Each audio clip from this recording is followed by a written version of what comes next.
I've been ready. All right, drum roll. You're listening to The Flex Project with Jordan Tatishi. I caught the bug. I just was like, and I hear people talk about it all the time. Even some of my clients, like, you just get addicted. And that there's not a cap on us. There's not a cap on women and what we are capable of. The Flex Project with Jordan Tatishi. What's up, you guys? It's Coach Jay. Today on the podcast, on the Flex Project, we have the beautiful, wonderful, intelligent, strong Lily Foster. She has a background in ballet. She's a NASM CPT or certified personal trainer. She also trains out of Equinox in New York, the West Village, Greenwich Avenue. And I will call her the glute workout enthusiast of the year, but the year is just starting, so we'll call it the decade. Well, maybe like the last 5 years, whatever. Lily, thank you for being on today's show. Thank you. I'm so excited. Good. I'm excited too. I'm ready to do this. So we kind of talked a little bit about like your transition from visiting Hawaii and family and home. How long have you been in New York for? I have been in New York for 5.5 years. I moved here when I was 18, and I just turned 18. What did you move for? I started ballet when I was 3. Wow. And I moved to New York City to pursue my career in dance. Mm-hmm. I had danced in Seattle, in San Francisco, and New York was always a dream. Mm-hmm. Especially, the companies here. And I moved here. I had moved here hoping to be a ballet dancer, and that didn't really go that direction at the end of the day. But yeah. I mean, look at you now. So I think everything happens with purpose, and I like to think that everything is meant to happen for a reason. If it's meant to be, let it be. I literally sang that last week on the episode, so you guys are welcome. I sing probably every week. I don't know why, I just do. So if you got any songs for me to sing, you let me know. I need to get some vocal lessons though. That's sad. So you were in ballet, and you did ballet since you were 3. How do you feel like that shaped you as an athlete? Definitely ballet is I feel like it's a performance art, but it takes a lot of athleticism. And how do you feel like that has shaped you growing up, maybe till you were 18? Well, I would say the first thing that comes to my mind is my work ethic. Mm-hmm. My teacher, who I'm still very close to, who's somewhat like a second father to me, trained me in a way that was very strict, and it was all about being on time, coming prepared, being ready, working very hard. I got my GED at 15 so that I could spend more time throughout the day. Didn't have to go to school, so I could spend more time rehearsing. I was preparing to go to a competition in Bulgaria when I was 16, and I needed more time. And I think with ballet, I had done other types of dance as a child, but ballet eventually I chose because I was amazing at it. And it's been hard for me, it took me a while for me to be okay with saying that I was very, very good, and I was very gifted and very talented. It was a gift, which I believe, from God. Do you feel like you missed out on anything in like the experience of like having to get your GED and like go and just literally perform and practice at such an early age? Do you feel like it shaped you differently from others who may have been in the same like field of dance and maybe did not make that decision? Yes.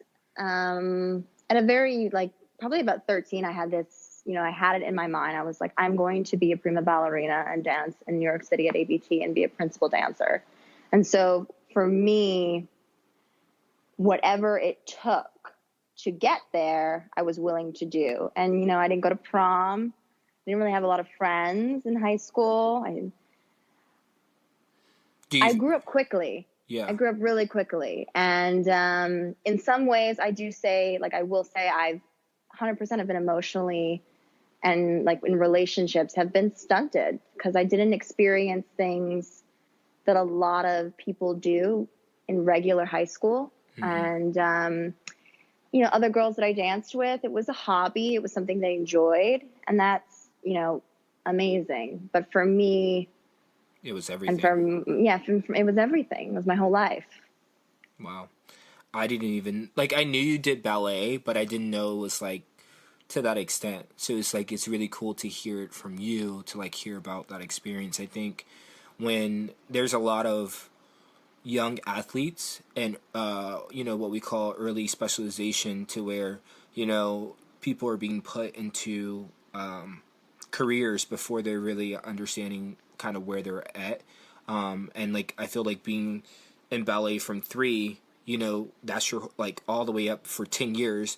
You're 13 and have 10 years of experience in something like that's pretty, you know, that's I feel like that's very prevalent now, with a lot of like people who want their kids to go into sports. It's like we're starting to train you right out of the womb. Like this is what you're gonna do. This is what I want you to do.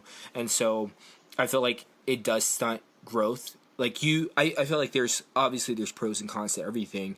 You know, you've gotten to have experiences that other people have not.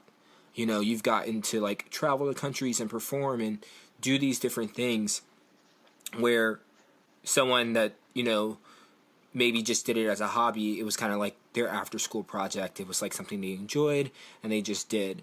So I feel like, you know, on that side of things, it was a big pro. It was a big set you apart. And I feel like on maybe, I wouldn't say the con side, but on the other side of that was you did have to make sacrifices for that. Like, you know, like you said, not going to prom or maybe not having a lot of friends and, almost in a way, not necessarily being sheltered, but like being in a hyper focus, which is great because it did build your work ethic. But like you said before, it took time. Like it's going to take you more time to maybe be in things like relationships and stuff like that because of the fact that you didn't have the same experiences as other people who, the general population. So I actually I feel like I relate to that in some aspects. Obviously, I didn't really have like an early specialization or things like that, but I did like, you know, I grew up in a conservative family, and literally all I did was like work and go to church and and go to school since I was like 13, or Mm-hmm. well since I was like born, but really like when I became 13 I used to go on the weekends with my dad to a master mechanic, and I would just learn different stuff like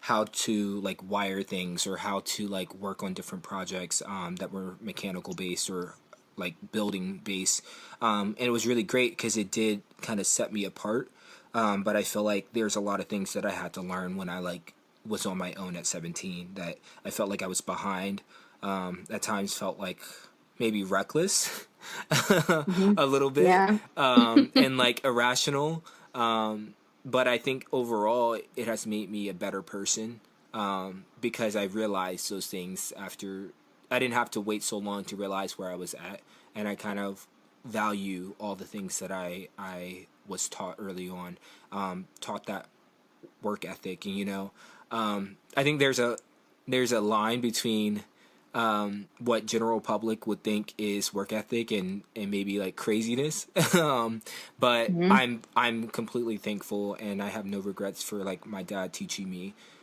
work ethic and like getting up at crack of dawn to like do stuff, and just like his little like the little rituals he would say and do. I know it's made me a better person and I know I've reaped from it. Yeah. I definitely wanted to ask, like, how do you feel, like, do you feel any kind of like residual or are there like things that you wish you would have gotten to do? I would say, like, since like that was like your everything since a child. Like, are there things that you regret or wish you could change? No.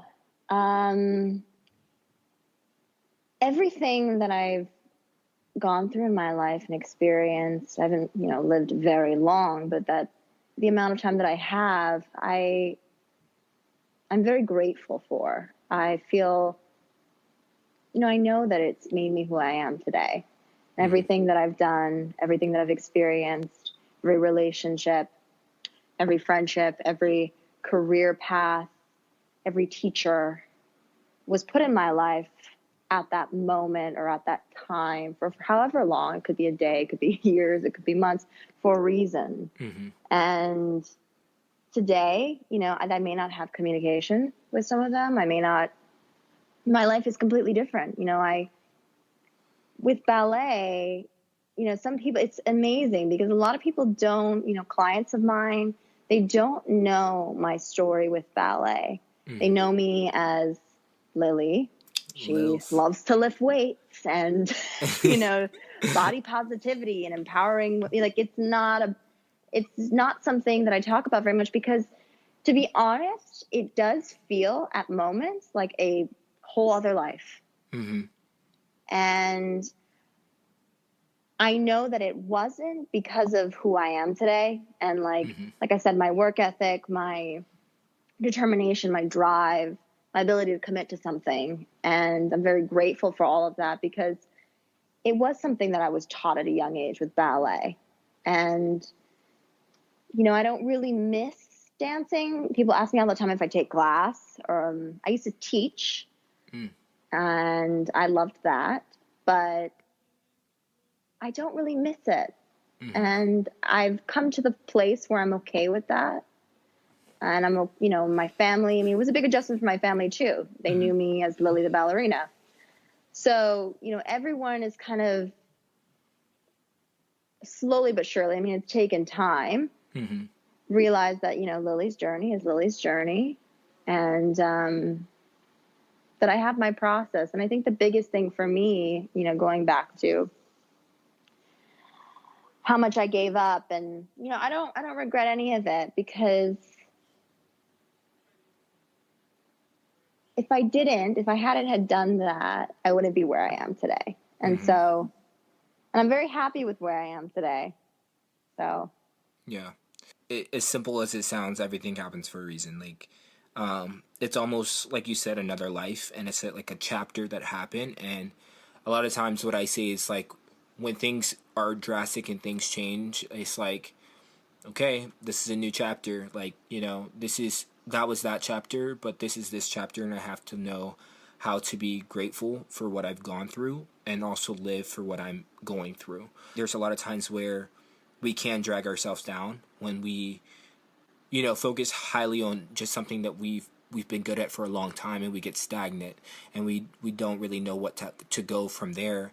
And it's like, you just have to keep trying. You have to move forward. You have to acknowledge that happened, and that it was a good part of your life, and that it was something that heavily contributed to your life, but it's not who you are. It's not the only thing that you are. You're more than just that one thing. And like you were saying before, I think it's a time in, I think, every family's life when they realize that, this person is their own life. It's their own who they are. And I think there's a lot of people that do listen or just in the world, not even just audience for us, but like go through that and go through knowing that. And if there's anyone that is going through that's listening to this episode, it does get better. I feel like I said, everyone goes through that chapter in their life where it's kind of like, what's next? Or this is who I was, not who I am now. And it's okay to have that. With that being said, I did want to ask kind of, so transitioning from ballet into like weightlifting and like that period of time from there, do you feel like you kind of received any kind of backlash or kind of like diverse views on when you realized that you want to strength train? Or kind of how was the transition from, okay, I did ballet for X amount of years, now I'm going to do something else, and now I'm into strength training, which I feel like it's a very different direction for someone who's done ballet. Oh gosh, yeah, a lot of backlash. Still there's some backlash. You know, everybody's entitled to their opinions. You know, that is fine. I give them the dignity of being who they are, feeling how they want to feel. That can be completely different than how I feel. And that is okay. Yeah, initially what had happened is you know, it wasn't like I quit ballet and then I was like, oh, I'm going to lift weights and get like strong and feel good. I was in a relationship with my first ever boyfriend from 17 to 20, I believe. Yeah, 20. And we had met in Hawaii, and, you know, I had moved to New York and he was living in New York. And that relationship, although I am very grateful to it, you know, there was a lot of toxicity. And towards the end of the relationship, there was a lot of abuse in emotional ways. And I had felt, you know, and I don't talk about this often, but I'm very open, and I try to be as authentic as possible. But I had felt, you know, in the last year that we were together, I had felt extremely weak, physically, mentally.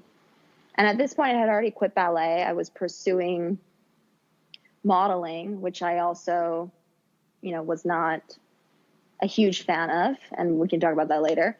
But but I was kind of in a place where, you know, I was just like looking for something to make me feel better about myself. And it was amazing how I had found lifting. I was a member at Crunch, and you know, I was doing, I think I was doing like body weight squats, which, you know, I'm not, you know, it's not a bad thing. I just was doing that and doing like, I was pretty much doing booty like 8 days a week, and thinking I was gonna and thinking like, you know, like, okay, like I'm gonna be strong and like have, I really didn't know what I was doing, until someone I met at that gym was slowly started to help me, and I'm still very grateful to him today, with lifting. And I was like, oh no, lifting is gonna make me bulky. So even I had backlash. I was like, wow. oh no, I'm not, you know, like, yeah, I know, right? To me now, it's crazy. Big difference. I was just like, no. Like, I want to be like toned and like skinny and like toned. I'm not saying like that's a negative thing. It's just, I feel like in the fitness community, when we hear tone, we're just like, okay, what is tone? Like, what does tone really even mean? Toning is gaining muscle and losing fat. Amen. Thank you. Please preach. Like, so yes. yeah, and so I wanted, you know, I wanted to be toned, and so I, you know, he started helping me with like lifting, and you know, I caught the bug. I just was like, you know, and I hear people talk about it all the time. Even some of my clients, like, you just get addicted to lifting and feeling strong and experiencing your body in a different way. And, you know, I think it was for me the first time I really respected my body and the power that I can produce. And, you know, I had felt, it was not something I'd ever felt before, you know, in ballet,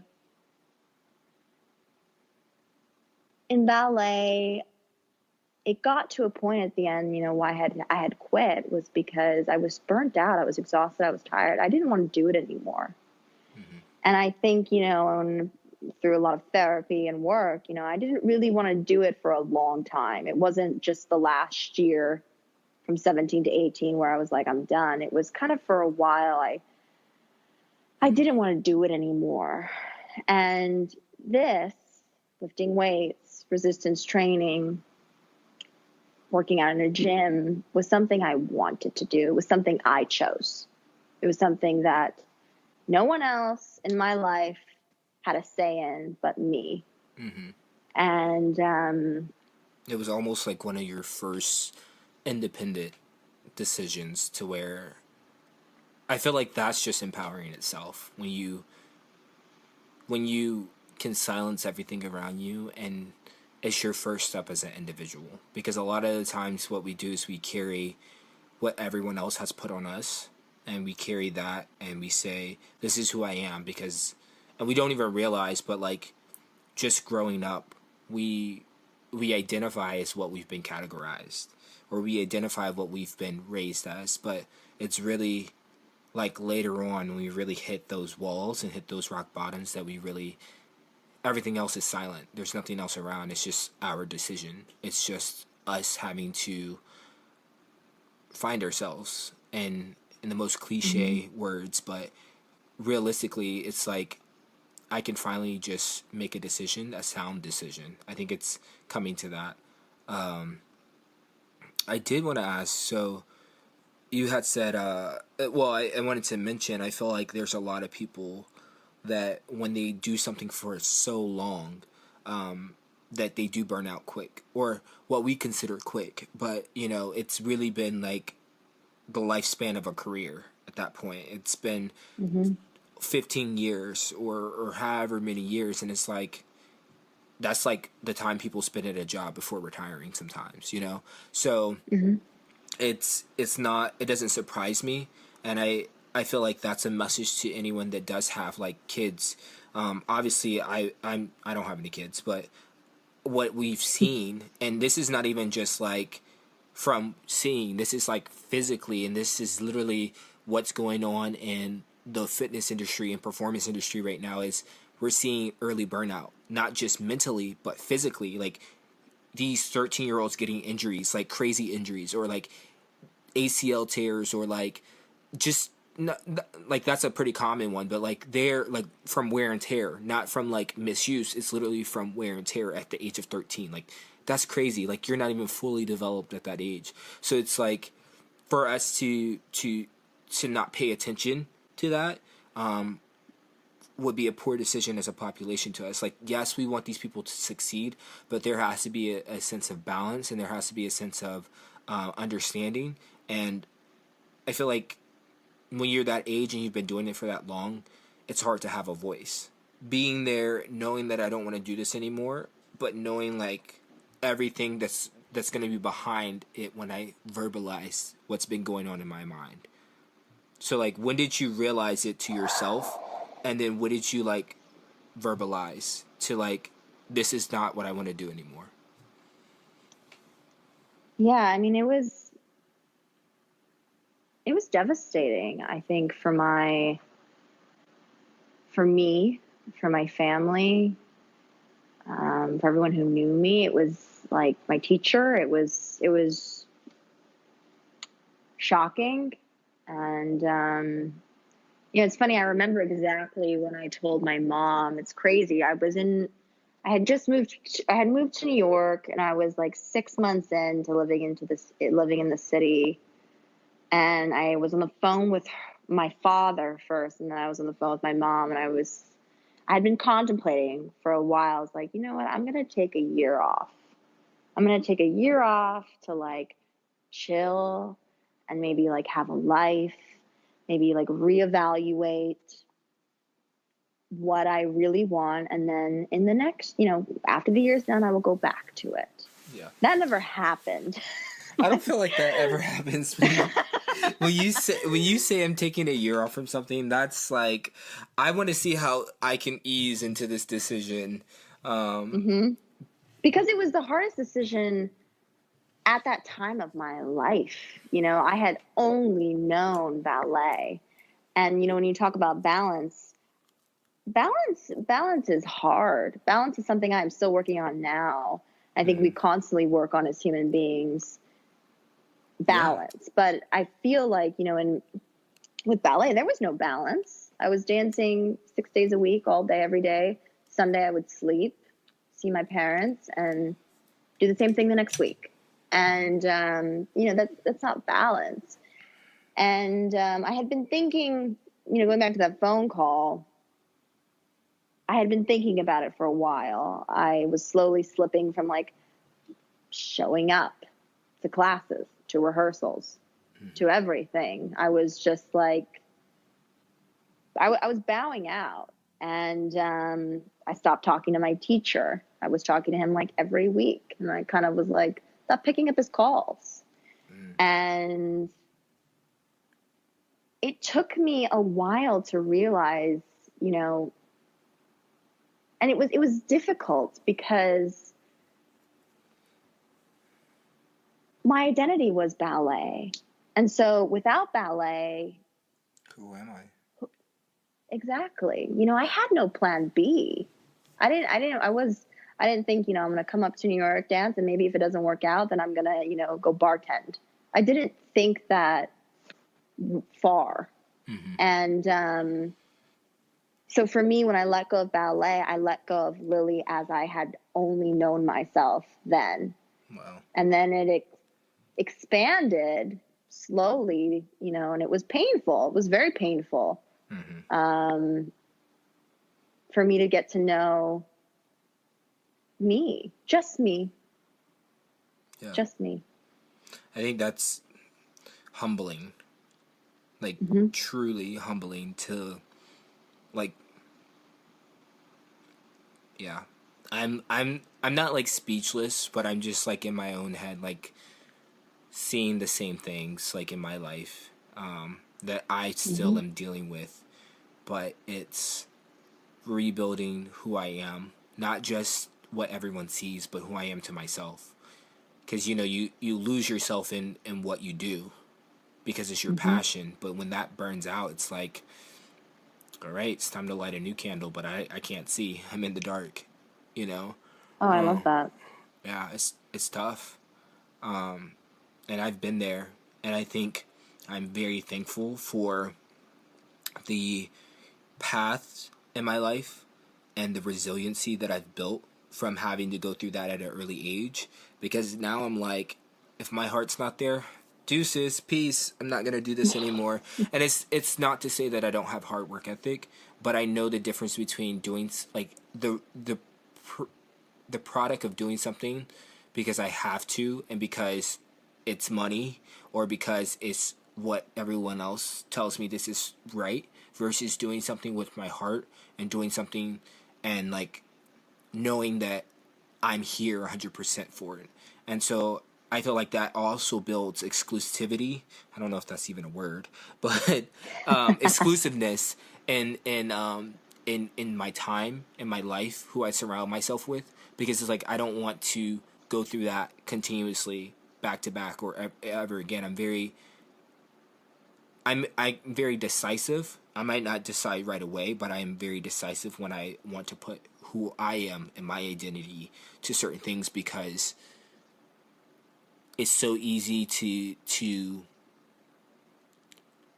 become the face of something else and there's nothing else behind it. And I love that we got into this conversation, because it's just something that I've literally been, I feel like, working on in the last 3 years. Is I told myself one day, and I don't remember exactly when, I just remember it's like, I don't want to be fake. I don't want to be just fluff. I don't want to be a face. It's like, I want to be foolproof. And literally from that day, it's like I question myself. I say, am I foolproof?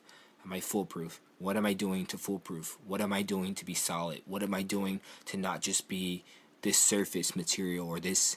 It's kind of like, it's like when you see really big guys that aren't strong.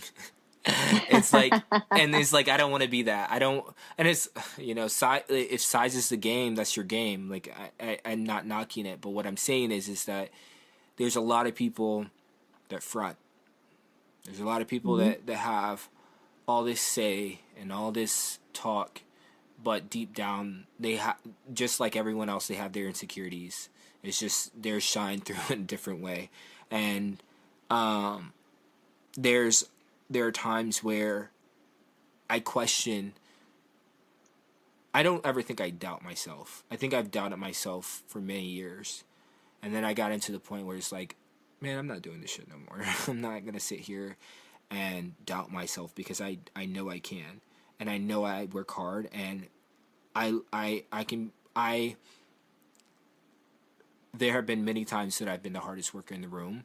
There's been many times where I've been the most intelligent person in the room. There's many times that I've proven myself, not just to those around me, but to myself.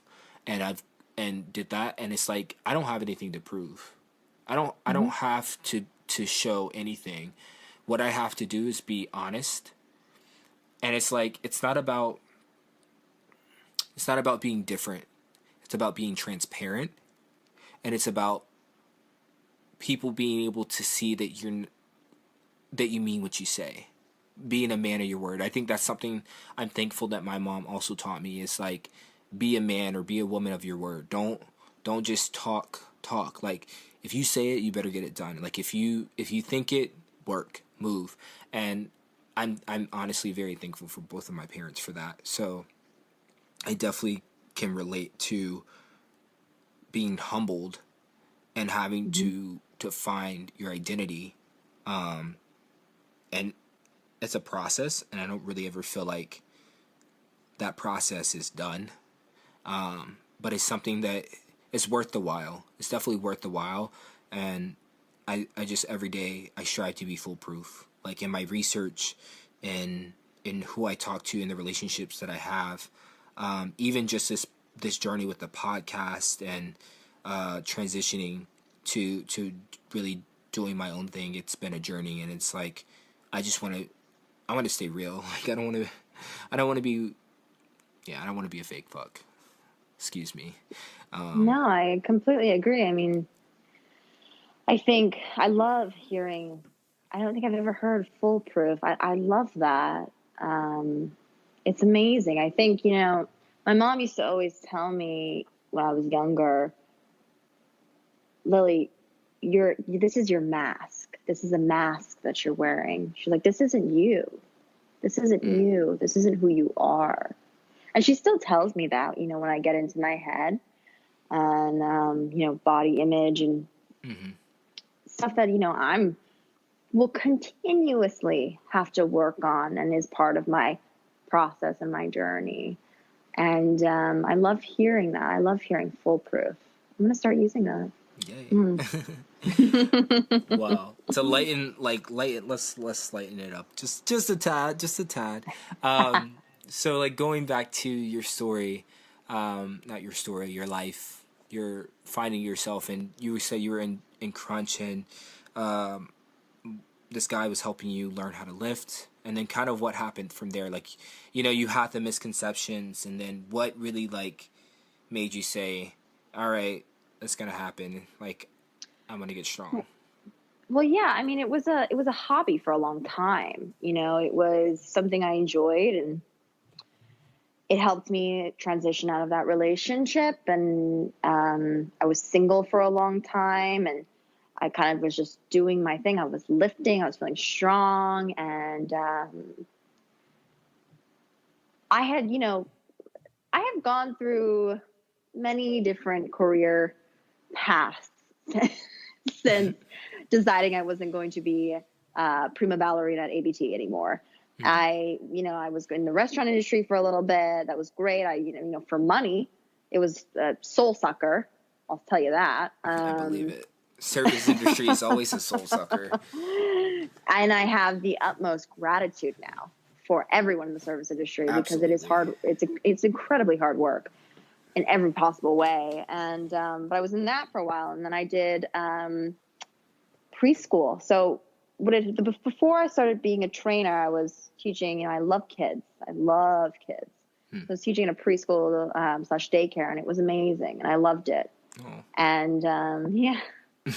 And I'm sorry. I didn't know that. Like, that's what? I didn't know that. Is it hard to believe? It's not hard to believe. So it's just sweet. I don't know. Like, I would have to see that in person. Like, that's not a bad thing. I've never expected that. Like, to see it. I just going from ballet to, like, now, like, when I think of Lily, I think of, like, she's doing weighted hip bridges somewhere in the world. That's so bad. You're No, more I mean, you were so much more than that. But I didn't know that like kids were what's no, believe me, I was squatting with some of the children oh my on, gosh. during breaks. No, I'm just kidding. Oh my! I wouldn't put it past. I wouldn't put it past you. No, I But I really love it. wouldn't. I wouldn't put it past me. But yeah, so I was doing that for a long time, and I loved it. But there was always this kind of, when this was probably 3 years into my lifting experience, I'll say that, and probably 2 years into me actually properly lifting, and I was just I always felt like something was missing, in terms of like every time I wasn't, teaching or at preschool, I was at the gym. Mm-hmm. And that was my happy place. I was like, oh, felt so good. And I would see trainers at Crunch that I looked up to and was like, why can't I do that? Mm-hmm. Why can't I do that? Why can't I be someone like that in someone else's life that is just helping them Mm-hmm. in the most amazing way? Why can't I have that contribution? And it was different because, I had a huge contribution with the children I worked with, and I have a lot of gratitude for that. And I keep in touch with a lot of them, but my passion is lifting and is resistance training. And so I got my NASM. I was kind of deciding, where, I didn't really know a lot about training in New York City. Mm-hmm. And one of my friends who was a trainer at Crunch, who had moved to Equinox, I got in touch with, and he was like, come for an interview. And I was like, okay, I'll check it out. And and I walked into Equinox and I was like, what is this place? Like, this is a spa.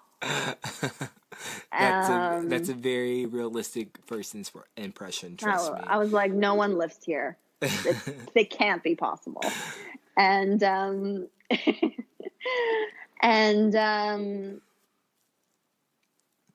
I did they let you work out, Mm-hmm. like after your interview, and I worked out and I was like, oh, this is amazing. Yeah. I love it here. And, did all the steps, and now I'm a trainer there, and I've been there since the end of April. Oh, wow. And yeah, so not it's incredibly long. No, but I feel like the good thing about Equinox is like either you're there or you're not. Like either like you hit that 6 months and you're like, okay, I'm cool with this, or it's like, no, this is not for me. Like I really feel like I love Equinox because of how hard they hit. I almost said we. How hard they hit, or you guys hit, and I love that there's so much science behind things. I'm a big person about like education. Mm-hmm. So I love like that it's constantly innovating and science. Yeah, that was the draw for me, is that, the continuing education, the EFTI. I was like, oh, that is incredible, because you're able to constantly learn, and you're still training, and then you're able to apply it with clients if you've been training for 2 months, and then you learn something new and you try it with them, and then it's, may or may not work out, but you're constantly learning. Yeah. And that's the thing I love. There's so much resource. There's so many intelligent people that work there. I mean, and I feel like there are like really good perks, but I feel like a lot of people see the front line of that and they don't really know like how much hard work ethic it takes to be a full-time trainer there. And like the grueling floor shifts, like having to have like when I feel like every trainer that's going full-time experiences the point where it's like they're on the floor shifts plus they're almost full-time, and it's like, how am I going to eat? How am I going to live? And it's not in a bad way, but I think it makes you value your clients even more and like value the relationships that you have.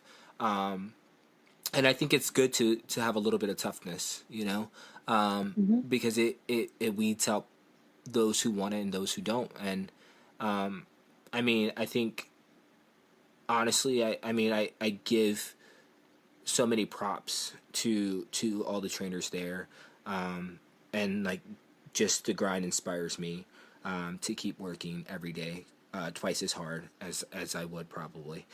So you were saying that you worked out and then you kind of got into like this, almost like it was an addiction, and you felt strong and you felt empowered. How do you feel like gaining that empowerment has like changed you since lifting, like in an overall sense, maybe? You know, it's a day at a time, but I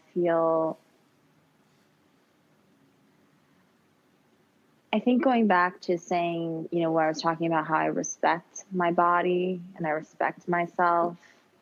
Mm-hmm. And, lifting, it's interesting because it was something that I never set foot in the gym before. Mm-hmm. And nothing, I never expected to be like, oh, I like deadlifting makes me feel amazing when I'm angry. Like I never, it does, but I never expected to be such, like a bro, but, You're such a bro. but it's,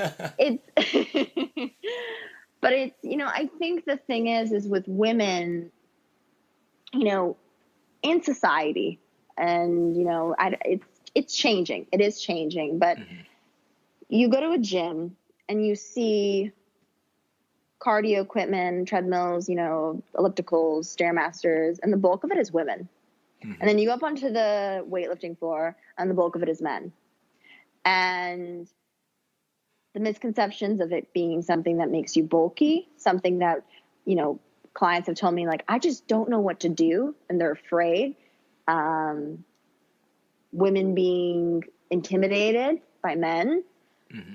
women not feeling like they have a place there, that their place is, just like staying thin, mm-hmm. being a certain way, looking a certain way, being in some way less than, because, you can't be stronger than your partner, or even, match up. And I think these are old ideals.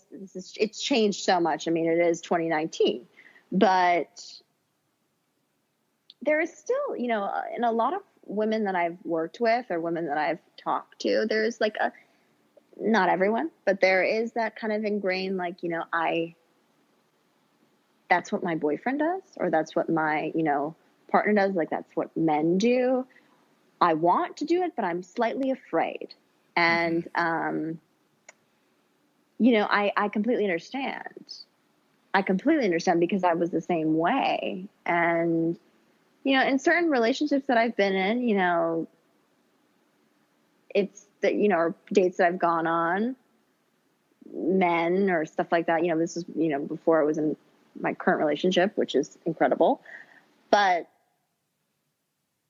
there have been periods where people have made comments like, when I say, like, I work out, it's like, oh, do you do like classes and like, like vinyasa yoga and like bar?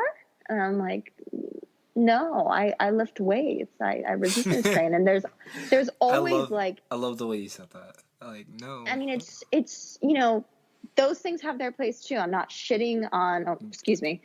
I'm not. You're good. You can curse here. My podcast is listed as explicit because it's gonna happen, so it's cool. Okay. I'm not saying anything bad about group fitness. I think they all have their place. Absolutely. But yeah, 100%. 100%. I mean, literally, group classes can kick ass. Like, no joke. They're amazing. They're amazing. They really are. And I have a lot of my clients do them on the side. Mm-hmm. But the resistance I would get from like people, from men, from older, from younger, even from women that, maybe like older women, mm-hmm. like, oh, you lift weights? Oh, oh, like, just kind of like a shock. Yeah. Like, how could you, you might like, what do you like, it's like a shocking thing. And even now, like when I tell people that I'm a trainer, a lot of the time people like ask me like, where do I teach yoga, or where do I, do this? And I always say it with a smile on my face because I'm proud of what I do. And I also don't carry any like bad vibes towards anyone, because I think everyone should have the opportunity to learn that women are badass, and that we are all, that we are so much more capable than what society has fed us to believe that we are allowed to be. And that there's not a cap on us. There's not a cap on women and what we are capable of. And that men just have this, and everyone else just has this, they can do whatever they want. That there's not a cap on women. And I think for a long time there has been a cap.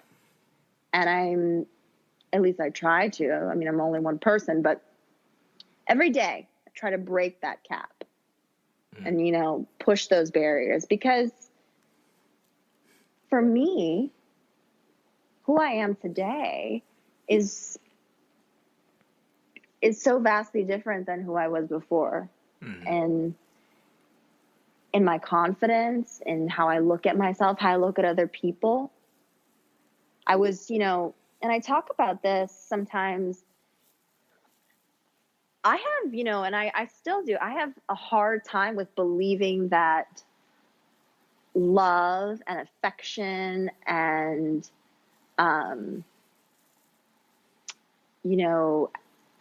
anything positivity related is finite. That if, she has it and I have it, then one of us has to have it less.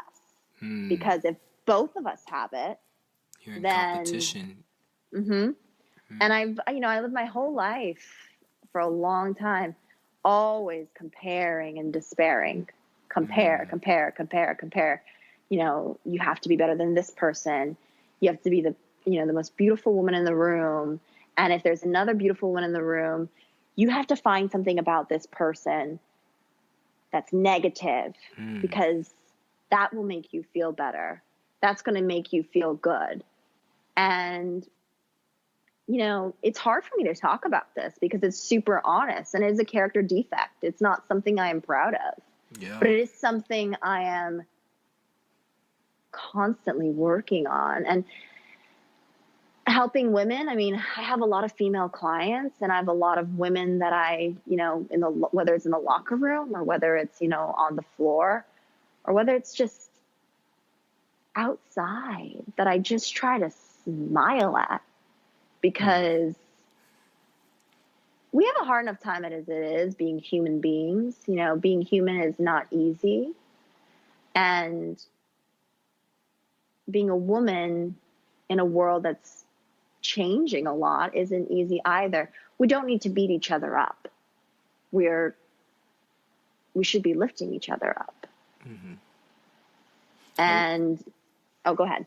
Oh, I was just gonna say I love it. Like, no, like I really do, and it struck a chord with me because my dad taught me hard work ethic, but my mom, I feel like, worked just as hard. And it's nothing like the feeling I get when I see such a badass woman. Like, like Laura Croft, Colombiana. Like, I know, like, those are, like, silver screen, but, like, I love it.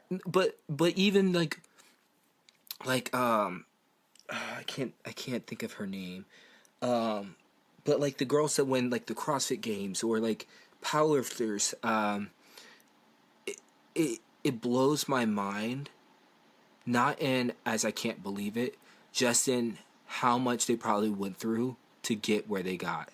How many objectives they had to overcome just to be able to do what they love, and then to get recognition for it.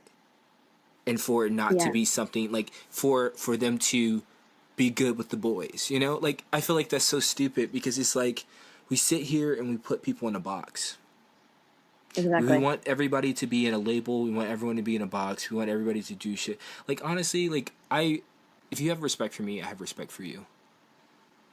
I'll support you as long as you support me, and as long as, you know, we're not, like, clashing heads. Do what you love to do. Do what you're passionate about. And don't take shit for it. Like, there's so many times that I feel like exactly what you were saying. It's like,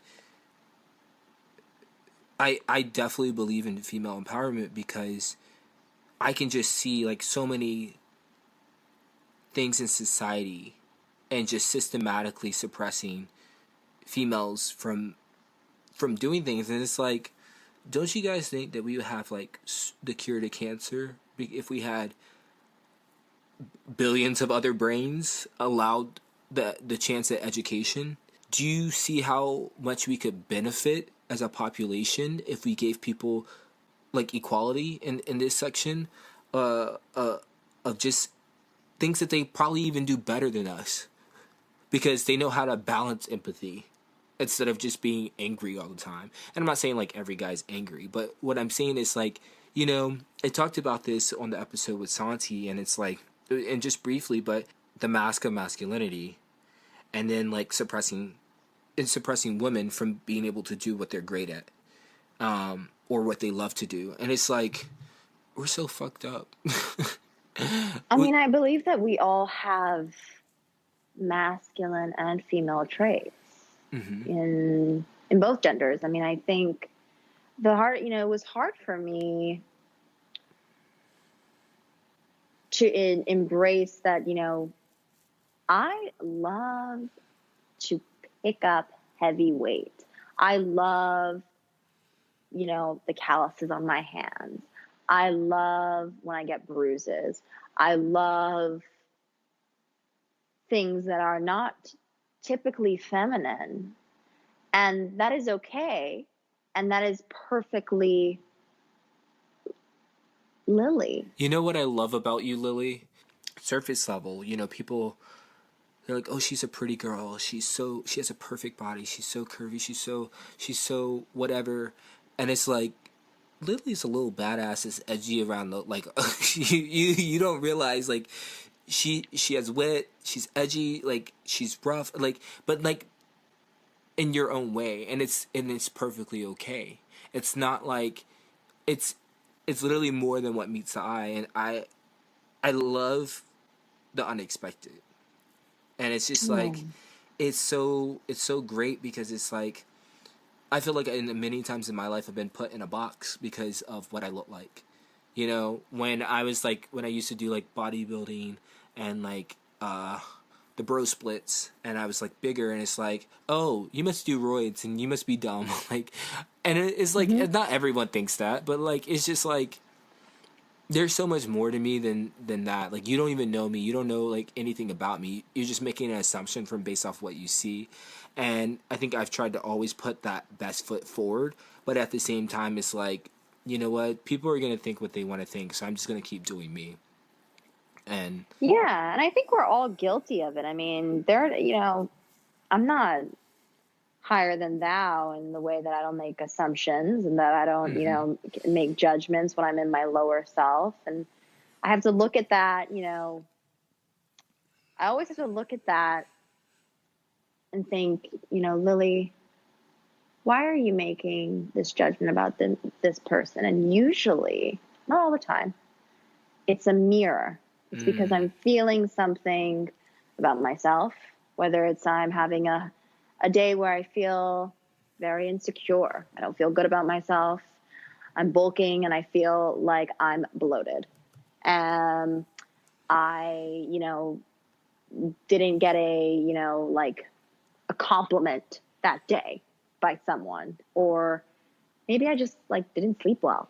And I have to look at, you know, where is this coming from, and kind of dive a little bit deeper, because it has nothing to do with them. It always is me. It's always me. And it always comes back to me. And I caught myself today doing it. And what I try to do and what's helped me is, you know, I look at it, I pause, realize, you know, okay, Lily, this may be something coming from something far different than what you think is like, you know, the issue. You know, like this is something else. What can you do to break this? And usually it is like saying hi to that person or smiling to the person that I'm making a judgment or making an assumption or thinking negatively. And then after I do that, doing something for myself, something like self-care, you know, eating, sleeping, could be the simplest things. Lifting. Lifting, you know, and making time for myself. I think that's a great practice, and I think that's one that I use myself. And you're absolutely correct when it comes to our own insecurities shine the brightest when we're lashing out, like when we're exactly what you said, a mirror. And I mean, I feel like it's a piece of human nature that I don't really. I feel like it's shaped over long decades in time, especially like with media and like the way things have changed. And I don't think it's something that's gonna like break overnight or in a year or whatever. And like things are changing, but even in myself, it's almost feels like it's subconscious to analyze, and like you said, compare and to judge. And it's like when I do that, I really do have to say, why do I even care? Like why am I analyzing someone that I don't even know or have nothing to do with? And it's like, would I want that? What if I was in those shoes? And I think that self-reflection gives me a lot more compassion for people. And there's just so many times that I don't know, I feel like I hit 25 and I don't want to say I got soft, but I definitely feel like things hit me a little. things do hit me a little bit harder just in like the last 2 years and 3 years of things that I've gone through, and just shaped me better as a person, and being more in tune with what I'm feeling rather than just be irrational and angry all the time or like just silent, because I'm very good at being quiet, almost too good. And so for me, I can see like I've grown from reflecting and from asking myself, why do I feel this way about a person, or why do I like, yeah, like just why do I care? It doesn't mean anything to me. And just growing more into myself and being able to eat, like when I have those moments, I really, I think the first step I do when I realize is say I'm thankful for realizing. Like I'm thankful for being in this moment to realize I still have shit to work on. I still got some insecurities and some demons in the closet that I need to face. And as humbly as I'll say this humbly, but as bold as it sounds, when I realize that there's something else to work on, I get excited. Like I know that sounds. People are like, I don't want to face my insecurities, or I don't want to deal with that. I'm like, yes, bring them on, and I'm just like, let's do this, because it's seeking improvement, and it's seeking I want to be a better person, and it's not just for myself, but I want to better those around me and uplift those around me. And so when I see something that I'm just like, ugh, or like it's just like whatever, I really do try to make it more of an effort to be compassionate and help that person. And it's not everyone. So please, if you're listening to this, don't feel like just because I reached out to you, I felt some kind of way or judged you.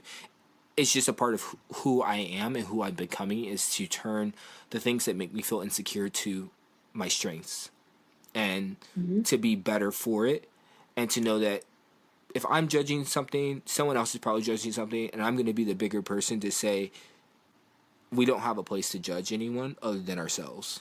And even then we have we have a lot of room and area for growth. And there's a lot of times where I think doing that has taught me to be, I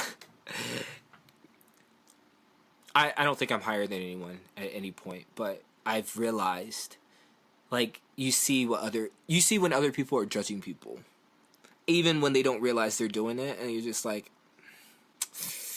yeah, I was there maybe like just 2 days ago, but I was there. Like sometimes it's like, oh yeah, like 20 minutes ago. Yeah, but it's so funny to like sit there and realize it's like, wow. And it's like sometimes those people don't realize, but now it's up to you. And I'm not saying like go like throw yourself on other people, but like it's up to you to like, come on, man, like be the bigger person and be like, don't think like that. That's not okay. Like I've had people, come up to me and just because I work out and they want to talk shit about people and they want to like, oh, do you see the person that way that person walks, or do you see like this about them, or why are they doing that? And I'm just like, literally, I'll look at them dead in the eye and like, does it matter? Is it affecting you? Is it hurting you? No. So how about you go help them? Oh, now you don't want to say shit. Now you don't want to say nothing. Now you don't want to do anything. And it's like, it's not to be rude to them, but it's to say, if you're going to sit here and call someone else out on something, I'm going to call you out on what you're doing too, and show you why.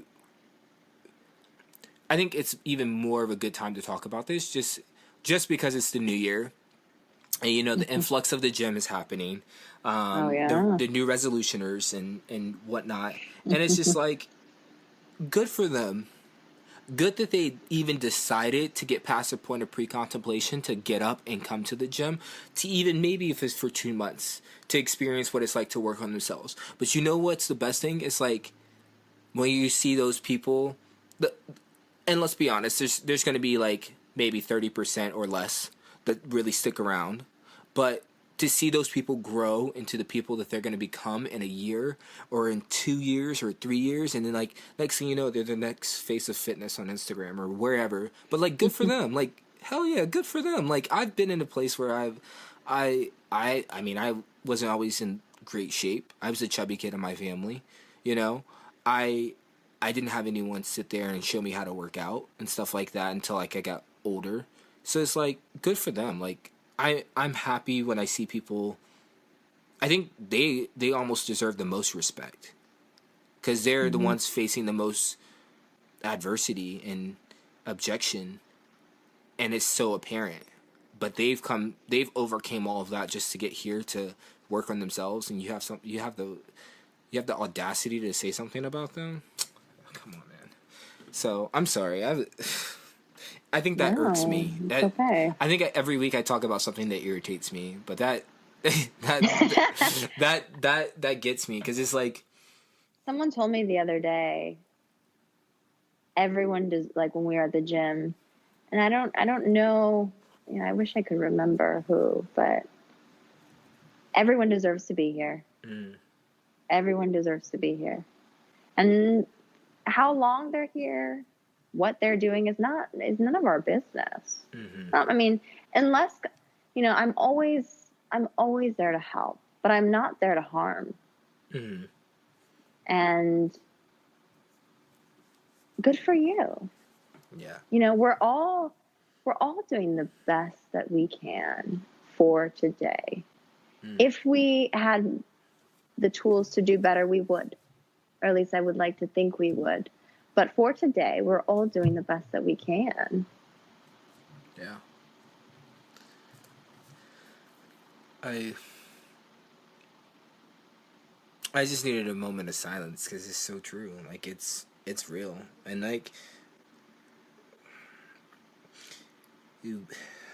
and with the feeling of speechlessness, and not necessarily speechlessness, just a moment of Selah, the only thing that comes to my mind is like, you better check yourself before you wreck yourself. Like, don't talk about no one else. Like, and it's so crazy because it's like, literally, so we've been, talking about just what, like, your past and like, me tripping in my own experiences. But it's like, people don't know this about us.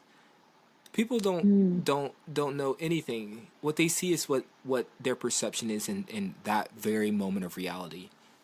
And it's like, now, how many people probably judged us today? and then I would love for them to hear this podcast and just them to be blown away by like just the things that just the things we've covered in an hour. It's like you've never walked a day in my shoes. You don't deserve to pass judgment. And so I am very thankful that we got to this area of conversation today. Just to be able to deep dive. I mean, like, I've learned things about you I didn't even know. So me as well. With you. I'm thankful. That's awesome. Well, let's lighten it up and let's wrap this damn thing up. So this is my probably, I mean, the stories between the intro, the stories, and this very last part of the podcast is all my favorite. But of course, rapid fire questions. I mean, who doesn't love them? Oh wow! So let's get it going. 10 rapid fire questions. And you have to answer as fast as you can. Of course, we can elaborate after you answer, but we just want to roll through them. All right, so number 1, where can our listeners find you, reach you? Instagram, Twitter, website, what's your avenue? Instagram is Lily, LILYMF7, and that's not Lily motherfucker 7. It's my middle name. It's Lily Martha Foster. 7. I thought it was. No, it's not. Okay. I always wonder what the MF was. I mean, I kind of had an idea, like your last name is Foster, but, you know. Okay. Glad that we can clear that up, everyone. Mm-hmm. Number 2, who inspires you? My mom. No. My mom. My parents. They've given me everything, and I hope to be able to give them half as much someday. I love that. I feel the same. Number 3, what is one piece of advice you would give yourself a year ago?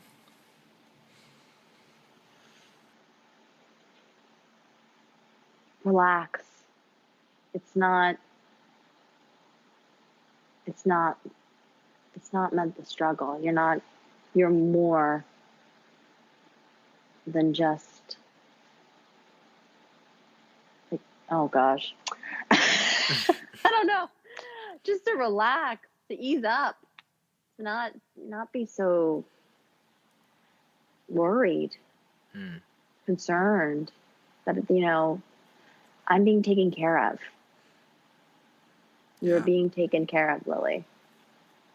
I love that because, like, I look back on pictures of when I was, like, 20, and I, like, look, I'm 25 right now, but, like, literally 5 years is crazy because it's, like, I look back and I'm, like, I was so stressed out for what? I looked good, I was in shape, I was happy, I had money, like, I had family, I had friends, and I was stressed about what?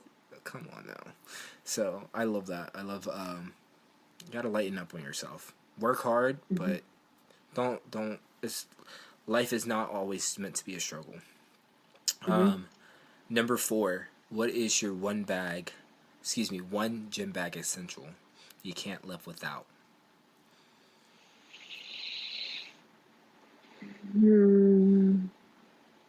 Intra workout, like BCAs.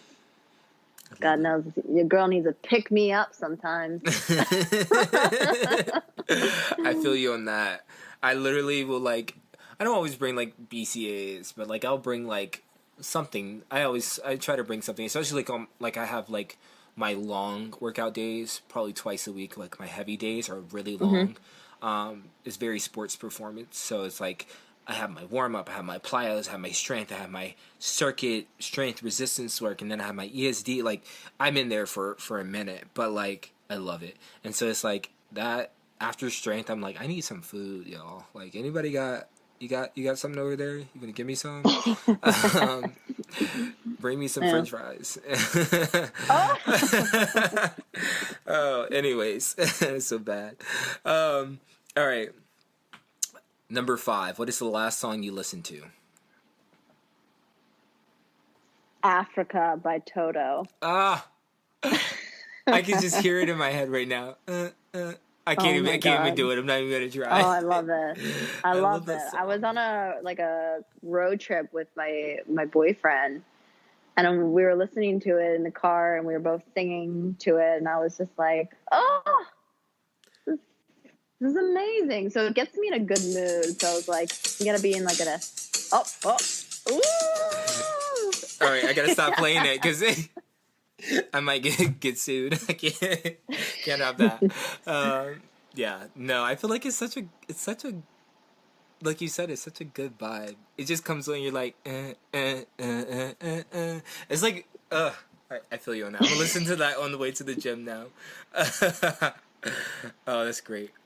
Um, what's next for you? What do you think, or what would you like to accomplish maybe in this next year? Professionally or personally? Either, Both. either, whatever's on your mind. Personally, because at the moment that is more important to me. I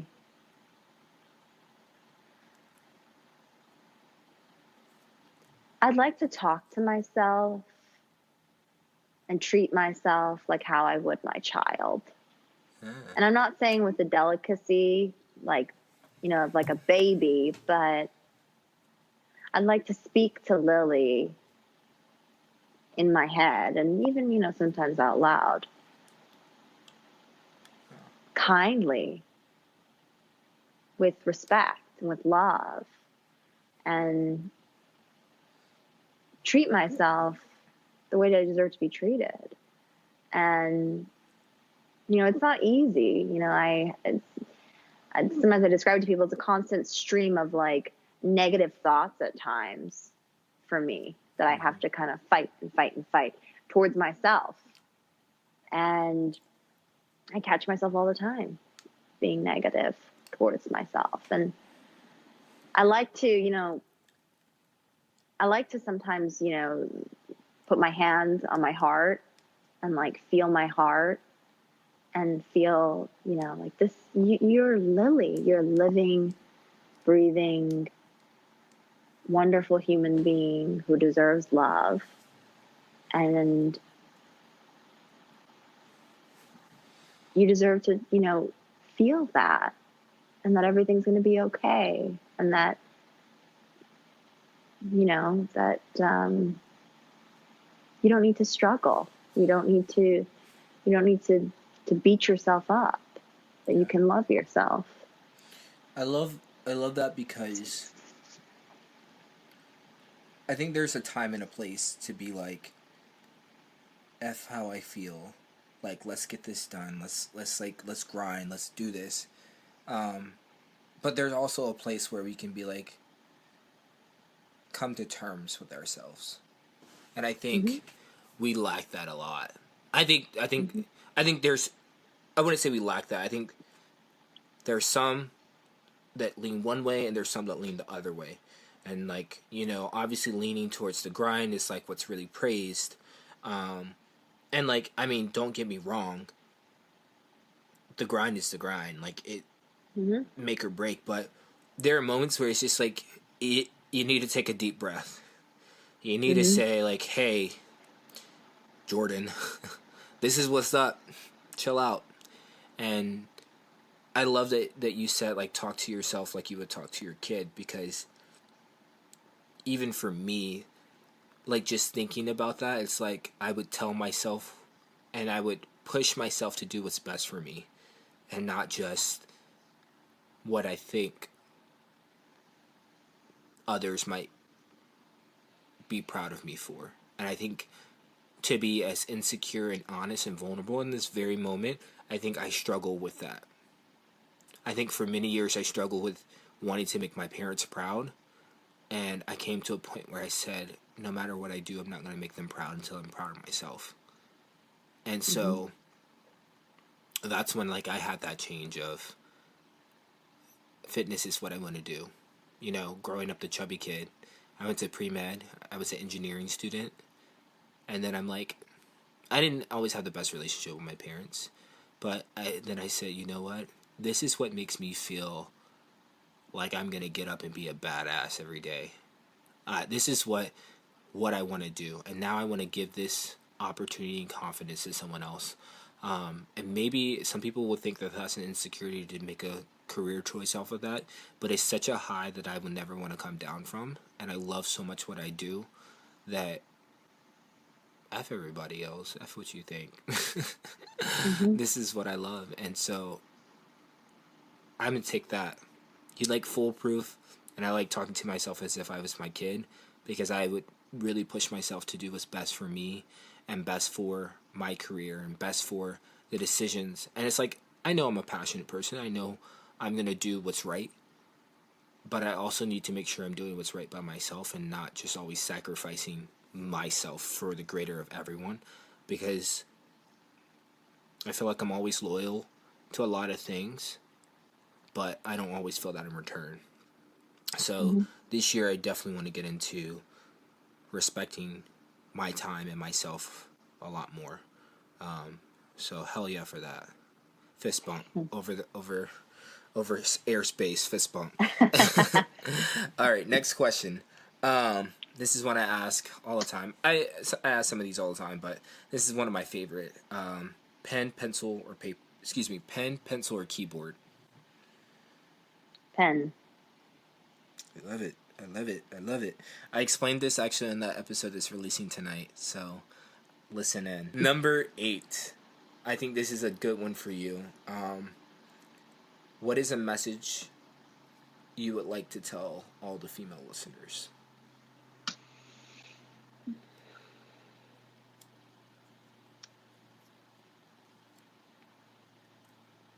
That you are strong in every way possible, and that you're not alone, and that everything that you may struggle with or have struggled with body image, opposite gender, society, etc., that I too, that it's me too. It's you're not alone, and that there is a way, whether it is that you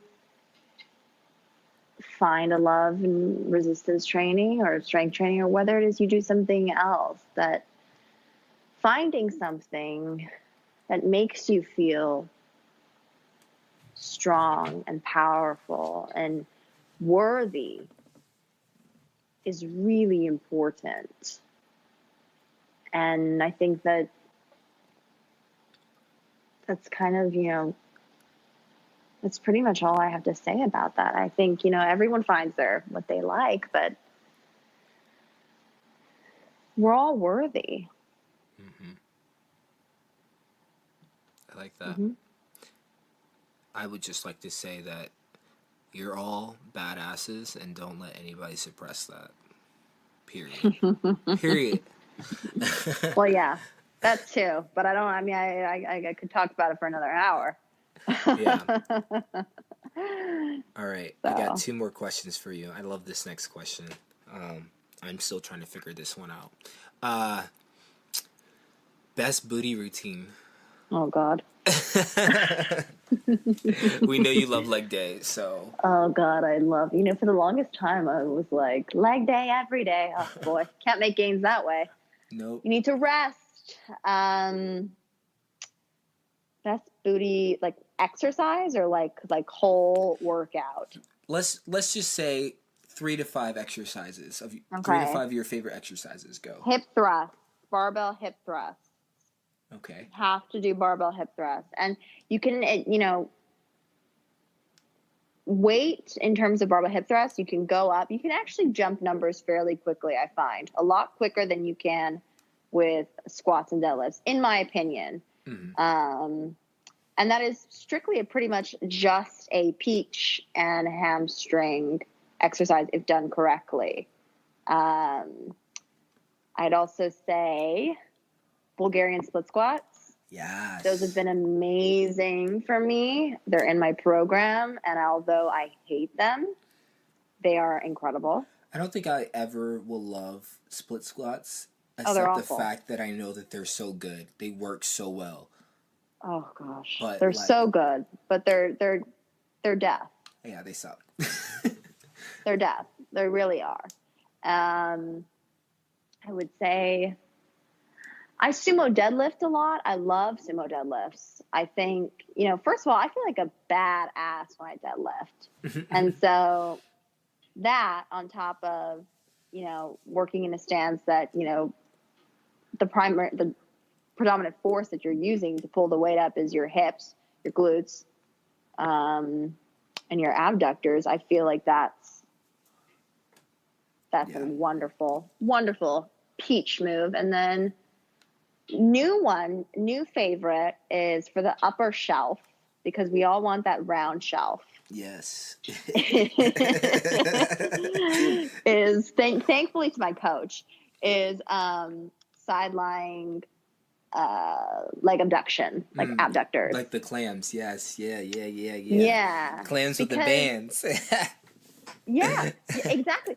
Because you have to do a lot of it. You got to do a lot of reps, but they really are really hard. You get to that fourth set, you're like, oh, they burn. Booty's gonna fall off. No joke. Like a hot stove, they burn.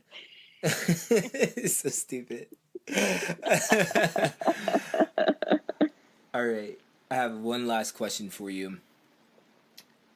What's a question for me? Oh, this is a new one. I don't. Honestly, I didn't have a 10th question. No. I like this because, the one thing about this podcast is I do feel like I'm talking a lot about myself, but I would like. Thank you, but I'm curious. I didn't know that you were pre-med. I didn't know any of that. Could you tell me a little bit about that? Yeah. So my senior year was in high school. I really didn't know what I was gonna do. I felt like everyone was like just figuring out their life and going away, and I was just like, there's a lot behind it. That I was a smart kid. I was an honor roll student. I was really good and I was smart. But like my senior year, I was like, fuck this shit. Like I there was just so much going on in my life, with relationships, and I think that was like one of the first true signs. Like I've struggled with anxiety, depression. I didn't know what it was since I was probably like young, like borderline middle school, whatever. But like that year was really one of the signs where I was just like, I'm not gonna live like this forever. Like I'm not. And so I think the first step of that was just being like, whatever, I don't care anymore. And so I ended that year and I was like, I don't know what to do. And I left, like right after I graduated, I left home. I was actually gonna leave home before I graduated, but like right after I graduated, I left home. And this begins the journey of wanting to make my parents proud. And my mom always said, you're going to be a doctor, Jordan. You're going to be a doctor. You're going to be a doctor. So literally on my own at 17, just graduated. And I'm like, this is what I got to do to like prove that I'm still smart just because I left home. Because everyone's going to think I'm just some delinquent little kid. And I'm not. Like I know I'm smart. And so I enrolled in school. And I started going for pre-med. And then after maybe, I would say, a few semesters, I was just like, I really like medical and I really like health, but this isn't what I want. Like, this isn't the route that I want to go. And so I was like, well, that failed. So I was like, I'm going to be an engineer. Like, they make good money, they have good careers, they're smart. And I realized a little bit after that, yet again, what was fueling my fire, and this is what I was talking about earlier, was trying to prove myself. Constantly making decisions trying to prove that I was worthy and that I was smart, and I was just like, but I was never, I felt like I was there and was doing it, but I wasn't really there. It was just like, it was like checking something off the list, like, showing up again, showing up again. And it's just like, something in me always said, there's more to life. There's more purpose. There's something else. Keep pushing, keep pushing. And you don't have to be, you can be unorthodox. You don't have to like do the 9 to 5 just like everyone else. You don't have to be like everyone else and do what everyone else does just because this is what your parents did or this is what people told you would be successful. And so, like, yeah, I went to school for engineering. I went to school for pre-med, and I said, like, I knew this wasn't for me, and I took that year off. Um, and when I took that year off, I was just like, I don't know what I want to do yet. And so I was worried. And so I tried to join the military. And because I didn't even know that I had, this is going to be like the longest episode, but I'm okay with that. I didn't even know, like I said, I didn't know that I struggled with anxiety or depression. Really, like, I just knew, like, I was, like, always negative and sad and like, all this shit. But long story short, I was at work one day, and I started having a panic attack, but I didn't know that's what was happening. I just couldn't breathe. Everything was blurry. This lady was, like, yelling in my ear, and she's like, do you effing hear me? And, like, I'm, like, my hands are, like, shaking, and, like, I literally, like, I can hear, like, it was blurry, but I could see and I can hear everything. And in my mind, it was like, I was talking to myself. I was like, what the, like, what's going on? Like, what's going on? And I'm like, oh, crap. It's like, I was, like, trying to respond to this lady in my head, and I couldn't. And a coworker walked by. And when the coworker walked by, she's just like, are you okay? And I'm like, I couldn't respond. And so, obviously, like, they pretty much told me, like, they wanted me to go, and they wanted me to, like, go to the doctor and take leave until, like, I went to the doctor, because I worked in a high-stress environment. So I went to the doctor, and, like, pretty much my doctor went on vacation while I was trying to get my FMLA paperwork done, and it, like, bounced back, so I ended up quitting that job and was going to go join the Navy. Well, the problem with that was, it was pending that I had been diagnosed with depression, so the Navy didn't want me. So it was like literally my plan A, B, C, and D all failed. And I was just like, I don't know what the hell I'm going to do with my life at this point. And that's when I said, I'm going to do fitness. Because this is the one thing that's been the most consistent thing in my life. And, like, I was still, like, struggling with things and, like, working through them. And literally at the time that I had that panic attack, I was working a full-time job, a full-time student, working a part-time job, and bartending on the weekends. So it was a lot going on for me. And, like, I realized that now, but there was, like, other things going on, but that's kind of, like, how I went from pre-med engineering student to almost joining the Navy to working in fitness, then working for the military and working for the Navy, to working for Equinox, to now working on my own project. So, bam, there you are.